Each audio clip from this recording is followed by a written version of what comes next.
राष्ट्रीय शिक्षा नीति के विभिन्न आयामों के अंतर्गत एक आयाम जो है वो भारतीय ज्ञान परंपरा भी है। और राष्ट्रीय शिक्षा नीति जिसका फ्रेमवर्क डॉक्टर डी.के. श्रीवास्तव आप सभी को बताएंगे, उस फ्रेमवर्क में जाने के पहले खुद के फ्रेमवर्क को आत्मसात करना अत्यंत आवश्यक है। खुद भी भारतीय होने का भाव अपने अंदर आत्मसात और अंतःकरण में भारतीयता का ज्योत जलाना बहुत आवश्यक है, जिसके बिना राष्ट्रीय शिक्षा नीति की कोई परिकल्पना साकार भी नहीं हो पाएगी। और इसलिए जो अदम्य भारत, अक्षुण्य भारत, समर्थ भारत, सुदृढ़ भारत, सशक्त भारत की परिकल्पना को हम लेकर चलते हैं, वो भारत मेरे पीछे में आपको दिखाई दे रहा है, जहां विभिन्न प्रकार की कलाएं, विभिन्न प्रकार के संस्कार, विभिन्न प्रकार की जो चीजें भारत को भारत बनाती हैं, उससे हमें विद्यार्थियों तक परिचय करवाने की आवश्यकता है। हम इसलिए भी भारतीय नहीं है कि हम भारत में पैदा हुए, और हम इसलिए भी छत्तीसगढ़िया नहीं है कि हम छत्तीसगढ़ में पैदा हुए, बल्कि हम भारतीय और छत्तीसगढ़िया इसलिए हैं क्योंकि भारत और छत्तीसगढ़ मुझ में बसता है, इसलिए मैं भारतीय और छत्तीसगढ़िया हूं। और यदि वो बसता नहीं होगा तो आप कितना भी कर लीजिए, कुछ नहीं हो सकता। जिस दिन वो भाव जागृत हो जाएगा और भारतीय होने का अभाव जिस दिन नहीं होगा, उस दिन राष्ट्रीय शिक्षा नीति अपने कलेवर में अपने आप आ जाएगी। और इसलिए इन विद्यार्थियों को जो कि जेन जी और जेन अल्फा लर्नर्स हैं, उनको इस डॉगमेटिक भारत से क्या परिचय करवाना, इसलिए भी आवश्यक है कि संस्कार हमारे अपने हैं, जड़ हमारी है।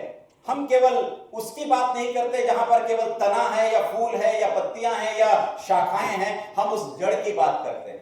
और उसी जड़ की बात करने के लिए इस भारत की पृष्ठभूमि है, और उसी भारत की पृष्ठभूमि में भगवत गीता में एक श्लोक है, नहीं ज्ञाने न सदृशम पवित्रम नहीं विद्यते।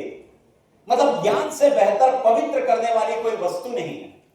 यदि हमें पवित्र होना है तो ज्ञान को बांटना पड़ेगा, अर्जन करना पड़ेगा। यदि हमें पवित्र होना है तो ज्ञान की उस पिपासा में हमें लगातार डुबकी लगानी होगी, चाहे वो ज्ञान किसी भी क्षेत्र का क्यों ना हो, चाहे वो ज्ञान हमारे विषयों का होकर अन्य विषयों का भी क्यों ना हो। इसलिए उस ज्ञान को हमें बांटने की आवश्यकता है। और जैसे हम कहते भी हैं, प्रसाद जो है वो बांट के खाना चाहिए, तो ज्ञान भी बंटना चाहिए। वो एक व्यक्ति तक उसकी पूंजी ना होकर समस्त समाज की पूंजी होनी चाहिए, तब जाकर ज्ञान बढ़ता है और हम ज्ञान से नए राष्ट्र को गढ़ पाएंगे। और यदि ये नए राष्ट्र की गढ़ने की हम बात करते हैं, तो इसी नए राष्ट्र को गढ़ने की बात में हमारे ये पूरे के पूरे विश्वविद्यालय हैं जो विश्व प्रसिद्ध थे। आज जब विश्वविद्यालयों की जब NIRF की रैंकिंग आती है, तो हमारा कोई भी विश्वविद्यालय 1 से लेकर 50 तक की श्रेणी में नहीं आ पा रहा है। हमारे भारत के विश्वविद्यालय विश्व के विश्वविद्यालयों की श्रेणी में नहीं आ पा रहे हैं। और ये वो विश्वविद्यालय हैं जो कि आवासीय विश्वविद्यालय थे, पूरी दुनिया में इनकी धाक चलती थी। चाहे आप तक्षशिला कह लीजिए, नालंदा कह लीजिए, या इसमें जितने विश्वविद्यालय दिख रहे हैं, और इनमें ज्यादातर विश्वविद्यालय बिहार के हैं, जहां बुद्ध को ज्ञान की प्राप्ति हुई थी, उस क्षेत्र के विश्वविद्यालय। और यदि इन विश्वविद्यालयों की परिकल्पना हमारे यहां थी, और जब विश्व में किसी भी फॉर्मल एजुकेशन की बात तक नहीं होती थी, उस समय हमारे यहां ये विश्वविद्यालय विद्यमान थे जो कि आवासीय विश्वविद्यालयों की श्रेणी में आते थे। और आप सभी बहुत भली भांति जानते भी हैं कि नालंदा का ग्रंथालय कई महीनों तक जला।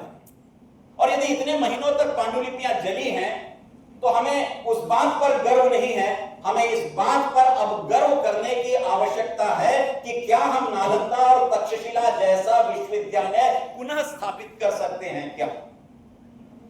यदि हम अतीत में जाते हैं और भारत की परिकल्पना की बात करते हैं, तो ये तो भारत वो था, और अभी का भारत कहां है। यदि उस भारत की परिकल्पना करते हैं जहां पर किसी प्रकार का कोई इंफ्रास्ट्रक्चर नहीं था, जहां किसी प्रकार का कोई इंस्ट्रूमेंट नहीं था, जहां पर किसी प्रकार की कोई सुविधाएं नहीं थी, उसके बाद भी यदि इतनी खोज कर ली गई और आज नहीं करते, वो केवल ट्रायल एंड एरर पे आपको दवाइयां देते हैं। एक दवाई से ठीक नहीं हुआ तो दूसरी, दूसरी से ठीक नहीं हुआ तो तीसरी दवाई है। तो डायग्नोस्टिक पावर शायद हमारी खत्म हो गई। हम शायद उस चीजों को कर नहीं पा रहे हैं, आत्मसात नहीं कर पा रहे हैं। और इसीलिए इन विश्वविद्यालयों को छोड़ा जाए तो एक और जगह लेके चलता हूं, गुजरात के कच्छ में। और इस जगह का नाम है धोलवीरा। इस धौलवीरा में जब उत्खनन किया गया तो पता चला इसमें 14 मीटर चौड़ी दीवार बनाई गई थी, और खोज किया गया तो पता चला यह दीवार इसलिए बनाई गई थी कि उस समय में सुनामी आया तो सुनामी से निपटने के लिए 14 मीटर चौड़ी दीवार, कल्पना करिएगा मिट्टी के घर 14 इंच की पिलर पे बनते थे या 14 इंच की जुड़ाई होती थी। उसके बाद जब सीमेंट आया तो हम 9 इंच में आ गए, और जब बाथरूम का पार्टीशन करना पड़ा तो हम 4 इंच में आ गए। हम 4 इंच, 9 इंच और 14 या 16 इंच की दीवार, और ये 14 मीटर चौड़ी दीवार।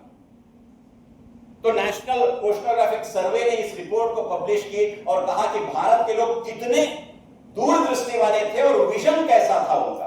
तो भारतीय ज्ञान परंपरा में सबसे बड़ी चीज है दृष्टि। वो दृष्टि ही नहीं होगी तो कुछ नहीं होगा। इसलिए महाविद्यालय विश्वविद्यालय का जब हम मूल्यांकन करवाएं तो उसमें सबसे पहला होता है महाविद्यालय या विश्वविद्यालय का विजन, और वही विजन हमारी दृष्टि है। हम विजन में कुछ भी लिख देते हैं, विजन में किसी का उठा के कोई भी महाविद्यालय विश्वविद्यालय अपना विजन बना लेता है। विजन होना चाहिए क्षेत्र के हिसाब से, विजन होना चाहिए नीड्स और डिमांड्स के हिसाब से।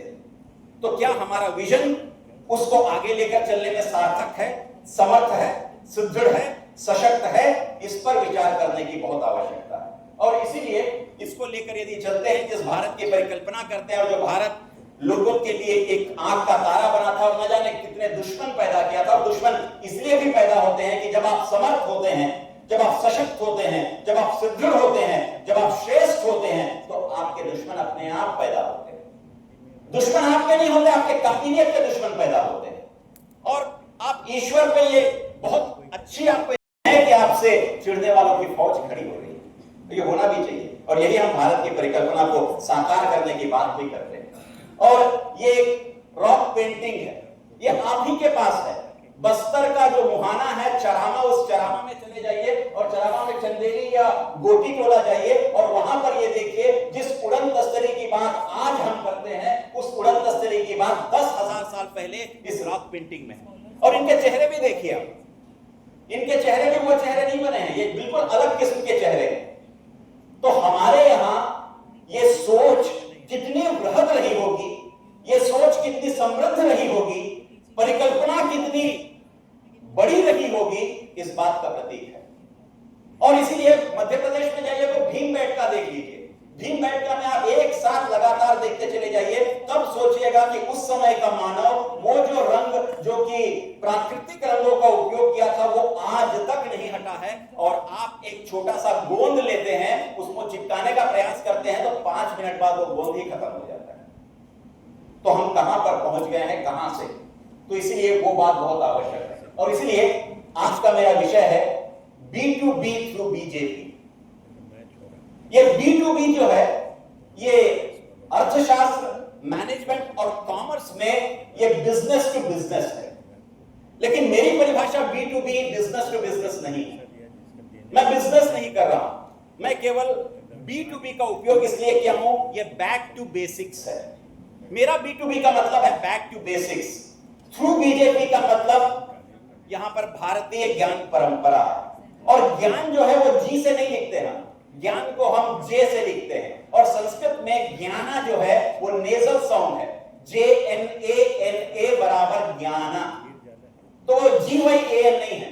इसलिए बीजेपी जो है वो भारतीय ज्ञान परंपरा है। हमारे यहां मनुष्यों की परंपरा रही है, हमारे यहां ऋषियों की परंपरा रही है, हमारे यहां कृषि परंपरा रही है। तो भारत की भूमि ऋषियों की भूमि है।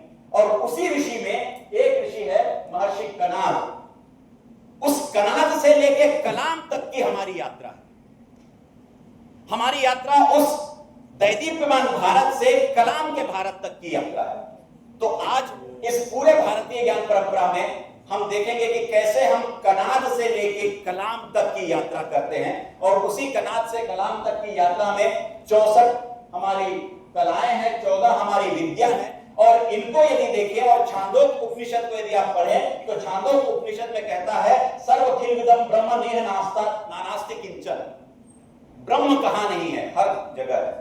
और जिसको आप विज्ञान में कहते हैं एटम और मॉलिक्यूल कहते हैं, प्रोटॉन कहते हैं, न्यूट्रॉन कहते हैं, इलेक्ट्रॉन कहते हैं, चार्ज की बात करते हैं। मंदिरों में जब हम जाते हैं तो हम चार्ज हो जाते हैं। मंदिरों की घंटियों से निकलने वाली वो जो ध्वनियां हैं वो हमारे शरीर पे अवशोषित होती हैं। वो जो सकारात्मक ऊर्जा है वो हमें इस बात के लिए प्रेरित करती है कि हमारे अंदर सकारात्मक ऊर्जा का संचरण हो गया। और ब्रह्म कहानी, ब्रह्म आपके भीतर, मेरे भीतर, यहां पर प्रत्येक वस्तु में ब्रह्म है। और इस बात को हम भली भांति जानते हैं कि जब हिरण्यकश्यप ने प्रहलाद से कहा था कि तुम्हारा भगवान क्या इस स्तंभ में है, तो उसने कहा इसी स्तंभ में है, और स्तंभ को तोड़ा गया तो भगवान प्रकट हुए। तो ब्रह्म कहानी, तो हर एक विद्यार्थी के अंदर हमें उस ब्रह्म की प्राप्ति होती है। और इसलिए हमारे यहां नमस्ते जब हम दोनों हाथ जोड़कर करते हैं तो नमः धन्ते इसलिए कहते हैं कि मैं तुम्हारे अंदर के भगवान को प्रणाम करता हूं। तो हर एक व्यक्ति के अंदर वो जो विद्यमान भगवान है या विद्यमान ब्रह्म है, उस ब्रह्म को हम किस तरीके से इन विद्यार्थियों तक पहुंचाए या प्रेरित करें वो आवश्यक है। और इसीलिए हम कहते हैं कि हमारा शरीर पंच तत्वों से बनता है, पंच तत्वों में विलीन भी होता है।